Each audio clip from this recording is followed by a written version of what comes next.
नमस्कार। हम लोगों ने बात की थी कल संस्कारों के विषय में, और आइए आज उसी श्रृंखला को मैं आगे बढ़ाती हूँ महर्षि दयानंद के उस महत्वपूर्ण ग्रंथ के आधार पर जिसको हम संस्कार विधि कहते हैं।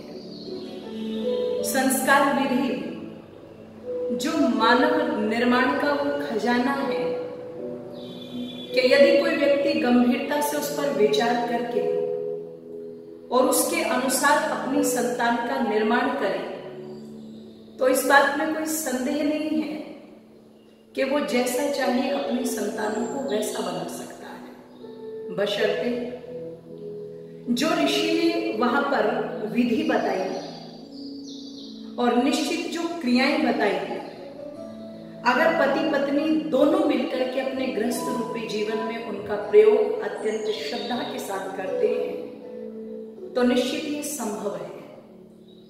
क्योंकि इतिहास के पन्नों में ऐसे बहुत सारे उदाहरण मिलते हैं कि जहां पर माता पिता में जागृति थी, और खास करके माता की जो बहुत बड़ी भूमिका होती है, क्योंकि निरुक्तकार कहते माता निर्माता भवती।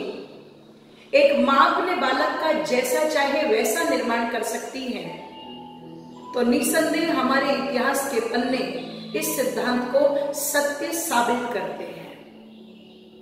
आप उदाहरण ले लीजिए माता जीजाबाई का, जिन्होंने छत्रपति शिवाजी जैसे पुत्र का निर्माण किया, और कहते हैं थोड़ी ही आयु के अंदर सिंहगढ़ के किले को फतेह करवाने की सामर्थ्य जिस शिवा के अंदर पैदा हो गई थी, निश्चित ये देन उनकी माता जीजाबाई ने की थी। आज महाराणा प्रताप जिनके कारण हमारा मस्तक गर्व से ऊंचा होता है, वो महाराणा प्रताप भी कहीं न कहीं माता जयंताबाई के ही संस्कारों की देन थी। आज यदि हम क्रांतिकारियों में भगत सिंह का नाम लेते हैं तो मां विद्यावती का बहुत बड़ा योगदान वहां पर है।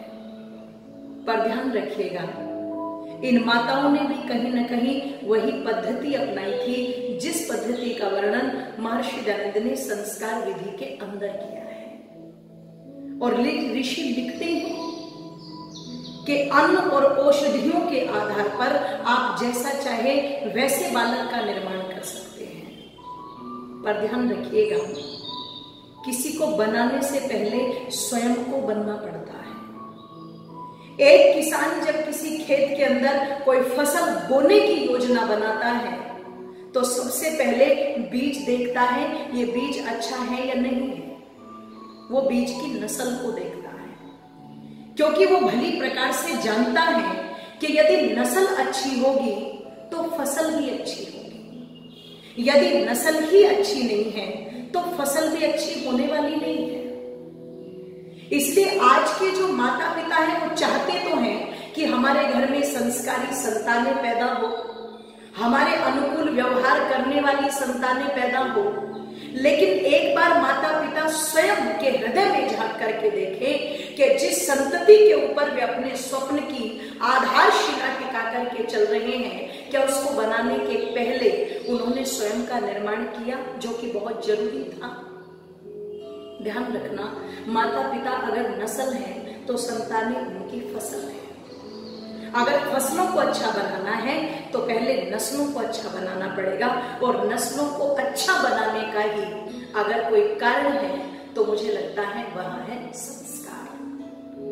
इसलिए संस्कार विधि में सबसे पहले गर्भाधान संस्कार की चर्चा की गई, जो अपने आप में बहुत पवित्र संस्कार है। ध्यान रखिएगा, यदि हम वैदिक काल का इतिहास उठा करके देखेंगे तो विवाह केवल मनोरंजन का साधन नहीं था। ध्यान रखिएगा, विवाह में जब सप्तपदी आती है तो निश्चित वर और वधू मिलकर के दोनों के दोनों एक अच्छी संतान के निर्माण का वचन भी साथ लेते हैं, क्योंकि गृहस्थ धर्म का एक मुख्य उद्देश्य एक उत्तम संतति का निर्माण भी है।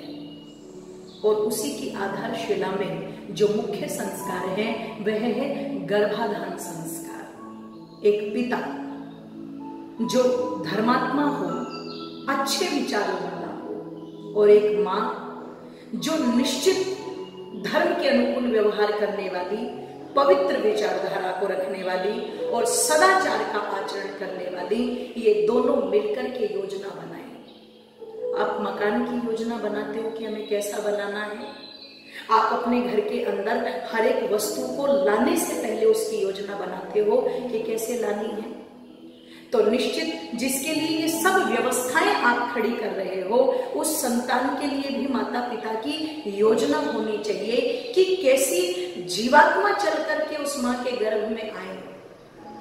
वायुमंडल में तो पता नहीं कितनी जीवात्माएं घूम रही हैं। तो गर्भाधान संसार का उद्देश्य यही है, आप उस उत्तम जीवात्मा को बुलाएं। पति पत्नी दोनों यज्ञ करें, पहले से ही संध्या करें, अच्छे ग्रंथों का स्वाध्याय करें, घर का वातावरण पवित्र रखें और तब बैठकर के ये विचार करें, मैं कैसी संतान अपने घर के अंदर चाहती हूं या चाहता हूं। और वैसा ही विचार बना करके दोनों उसी प्रकार से व्यवहार करें। ध्यान रखिएगा, निश्चित एक गर्भाधान संस्कार अपने आप में बड़ा महत्व रखता है और जब वो स्त्री गर्भवती होती है तो निश्चित उसका खान पान उतना पवित्र हो, वो जिस कमरे के अंदर सोती है वहां पर अच्छे चित्र लगे हो, वो जिन बातों को सुनती हो वो बातें पवित्र हो और दिन रात जिसके मन में एक ही भावना चलती हो, उत्तम चरित्रवान सदाचारी कुल का नाम रोशन करने वाले पुत्र और पुत्रियों को मुझे जन्म देना है।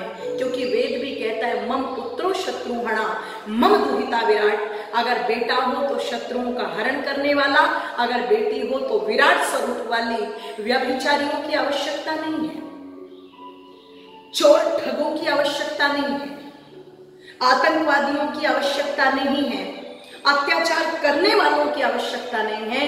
आज भी अगर इस भारत भूमि को आवश्यकता है तो सदाचार और चरित्रवान नौजवानों की आवश्यकता है।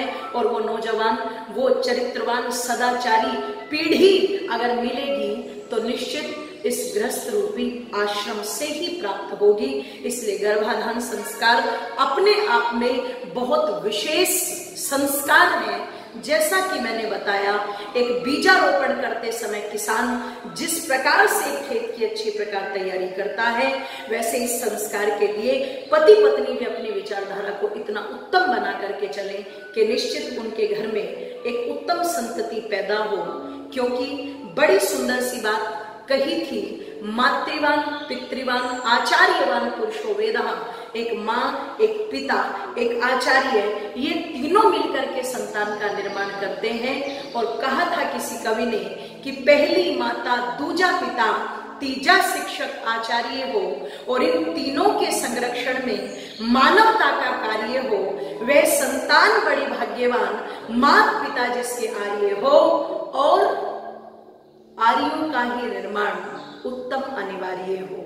क्यों न बने संतान वहां जहां साधन ऐसे बनते हैं और बिना बनाए मनुष्य के बच्चे कभी मनुष्य नहीं बनते हैं। चिंतन करें, विचार करें। धन्यवाद।